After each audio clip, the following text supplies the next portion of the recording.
Okay, situation 15. A 3-meter simply supported beam with a circular hollow cross-section has an outer diameter of 600 millimeters and an inner diameter of 400 millimeters. Allowable tensile stress is 2.85 megapascal and allowable shear stress is 0.5 megapascal. For number 43, calculate the maximum moment capacity based on the allowable tensile stress. So for number 43, madali lang ito. So ang cross-section kasi natin, ano eh, hollow na circular section. So parang ganito siya.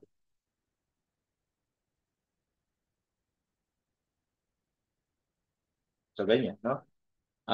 Outer and inner diameter, given naman.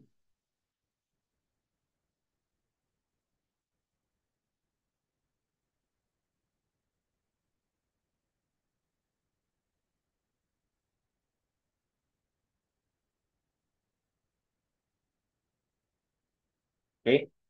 So tinatanong ay maximum moment capacity. So ang given kasi natin is allowable bending stress or tensile stress is 2.85 megapascals. Okay, and kung ito ay subject sa positive bending, so actually positive bending to kasi ano siya, simply supported. Parang ganito yung itsura niya.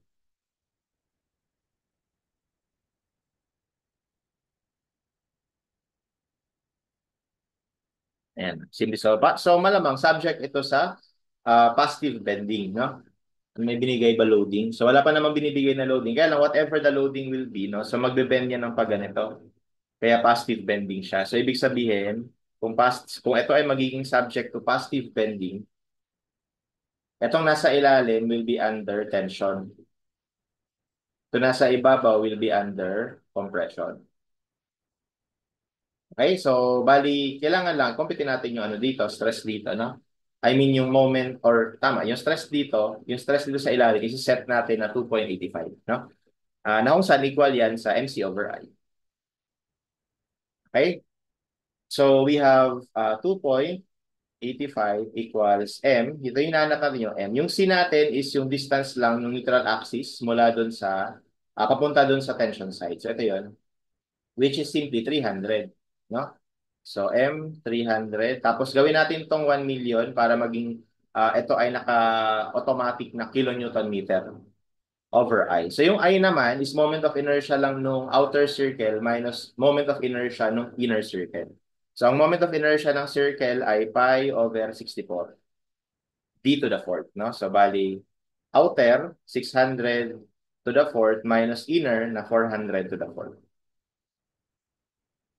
Okay, and from here we should be able to calculate the moment capacity. So 2.85 cross multiply pi over 64 times 600 to the fourth minus 400 to the fourth over 300 over 1 million. So that's our moment. So 48.5.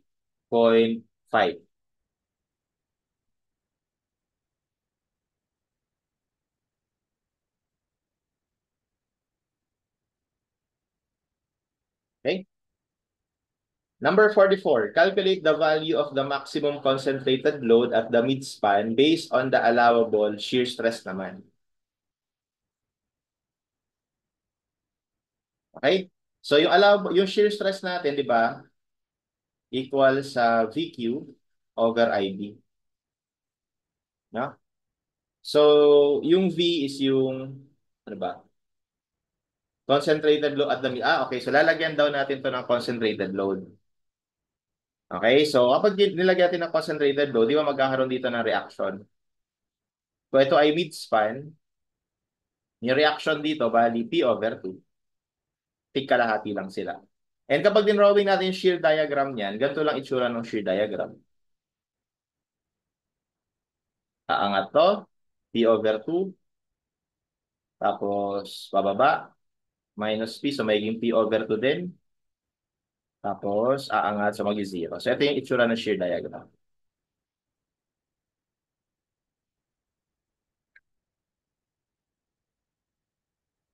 Okay? At kung makapansin, ang maximum natin na shear is itong ano? Itong P over 2. No? So, bali ito, P over 2. Okay? Tapos ano naman itong Q? Yung Q is the statical moment of area or basically first moment of area lang above or below nung fiber in question. No? So dito kasi ang maximum shear stress ay matatagpuan natin kung nasaan yung neutral axis for bending. No? Tandaan nyo yun, no? Kung nasaan yung neutral axis for bending or kung saan yung zero ang bending stress, doon maximum ang shear stress. And di ba alam naman natin na nandito yon. So dyan natin makikita yung maximum shear stress. So ibig sabihin, sa ibabaw or sa ilalim yan, natin kukumpitin yung first moment of area. Okay? And then ito na rin yun, moment of inertia. Tapos yung D is yung thickness nung fiber in question. In this case, yung thickness na yun is ito lang, itong dalawa. Ito tsaka to. Okay? Which is alan yan? Di ba ito ay ano? So 600 minus 400, 200 divided by 2. So tig 100 ito.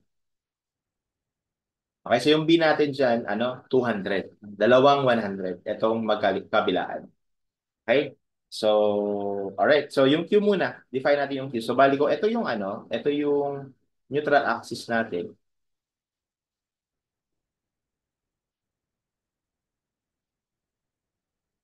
Medyo exaggerate ko lang yung drawing. Okay? So, bali, gagawin natin is we will compute yung moment of area. Bali, moment of area nitong, itong buo. Moment of area niya. Ibabawas natin yung moment of area nito nasa loob. Ibabawas natin. Okay? So, kumpitin muna natin yung Q. So, Q is equal to, so area nung dilaw ay, ano lang, no? Pi over 8 kasi kalahati. Pi over 8 or ano, di ba? Pi over 4 divided by 2, pi over 8 kasi semicircle lang yan. Times 600 squared, no? Tapos ano ang moment arm? Ano yung location ng centroid? So, ang location po ng centroid ng circle, ng semicircle, ito yung para sa dilaw ha, is located at 4R over 3 pi. So tandaan niyo 'yon kapag semicircle. Nandoon yung moment yung centroid niya, no? So ibig sabihin ito ay 4R. Kung malaki, yung R natin is 300 over 3 pi. Okay? So ito yung moment of area ng color yellow na area.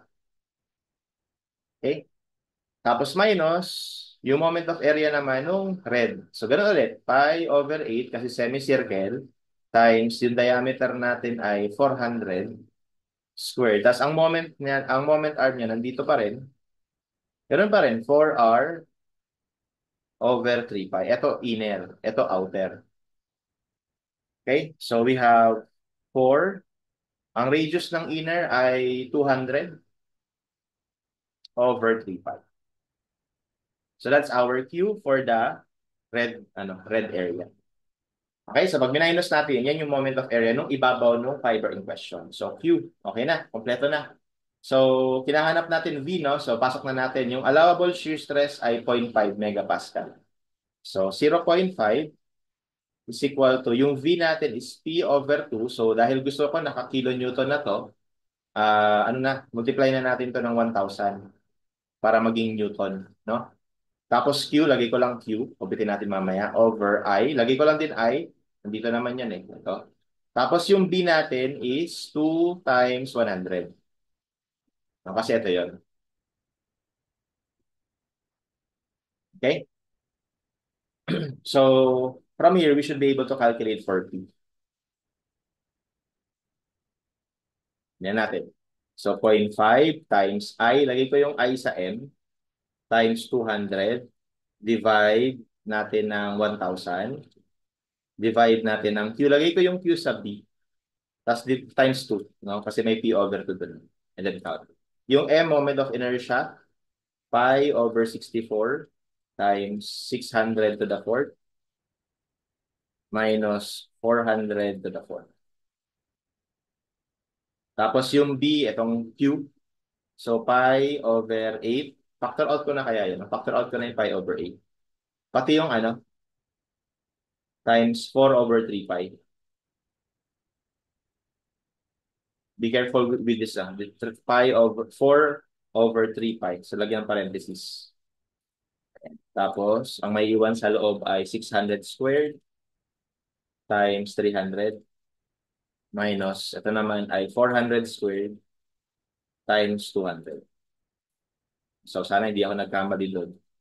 And then, our P would be 80.61 kilonewtons.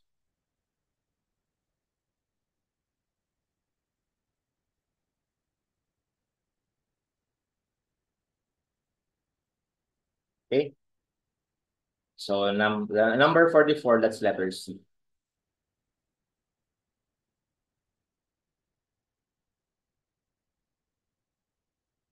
Okay?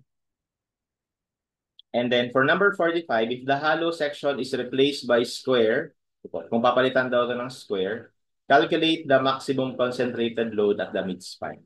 Okay, so number 45, papalitan daw natin ng square.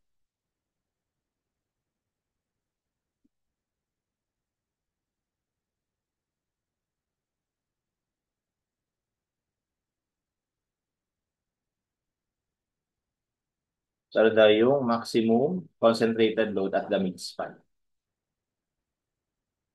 Okay?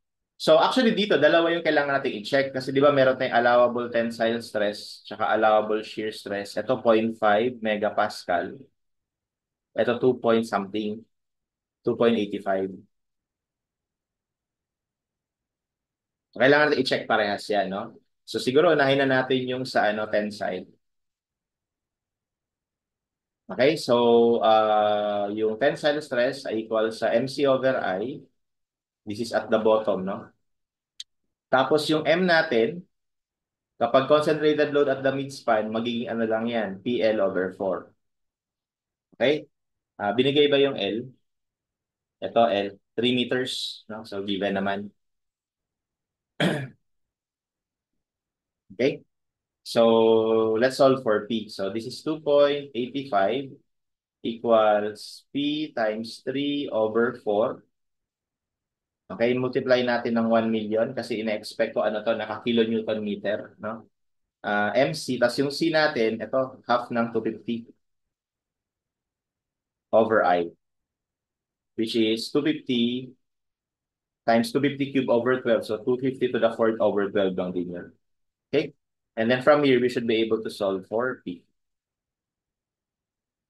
So we have 2.85 times 250 to the fourth over 12 over 250 over 2 over 1 million. Tapos times 4 over 3. Okay, and our P would be 9.9. No, 9.9 kilonewton. Okay, this is based on tension. How about based on shear? Okay, so FV, ganoon ulit. VQ over IB. Okay? So, ang V naman natin dito, so kagaya kanina, is P over 2. No? Reactions dito. Yan na rin yung magiging maximum shear force. No? Yung Q, mag-iiba kasi ngayon, ano na siya, rectangle. I mean square pala. So kapag, again, makikita natin yung, yung maximum shear stress doon sa neutral axis. So yung ibabaw niyan, ito yun. Ayan, yung ibabaw niya. Yan yung hanapan natin ng statical moment of area, which is easy in this case kasi ito, 250. Tapos ito ay ano na lang, 125, kalahati ng 250. Tapos yung centroid niya, syempre, nandito sa gitna. No? Kalahati ng 125. Yan, ganun lang, no? So, okay na tayo sa Q. Sa I, moment of inertia, walang problema. Yung B naman is yung kung nasaan yung fiber na ina-analyze natin. Sabi ko nga, nandun sa neutral axis. So, ito. So, ito yun. So, yan yung B natin, which is 250 rin. Okay? So, lagyan na natin yung mga values. Ang FV ay 0.5 equals yung V ay P over 2. Mag-multiply na ako dito ng 1,000 kasi ina-expect ko kilonewton na to. So, para maging newton. And then yung Q natin is area 250 by 125. Tapos yung moment arm is 125 over 2. Yan yung Q over I. Yung I natin is 250 to the fourth over 12. Tapos yung B natin is just 250. Okay? So from here, we should be able to calculate for P na base sa shear. So 0.5 times 250 to the fourth over 12 times 250 over 250 times 125 times 125 over 2 times 1,000. Sama na natin dito, tapos divided by 2. Okay, so the P we will calculate is 41.67.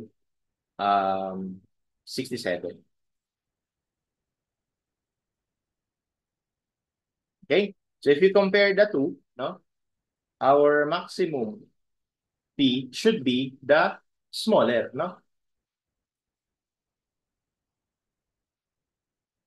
Bakit? Kasi ang concept dito is nakadepende ang strength ng material sa weakest element niya. And in this case, yung weakest element niya, lumalabas na yung tensile. Kasi mas mababang P yung kailangan, mas mababang P yung maximum na pwede niyang ipakarga doon.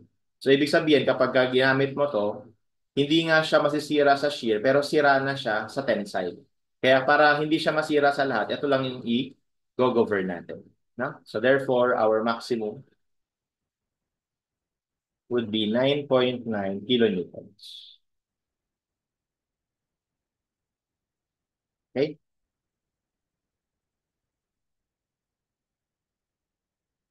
So, syempre, kung meron pang ibang given dito, no? Ito kasi binigay lang sa atin allowable shear stress at allowable tensile. So, kung meron pang iba dyan, like compressive stress, i-check din natin yun. Okay? But because those are the only given, then meaning yun lang yung limit state na pinapa-consider. Okay? That's it for this problem.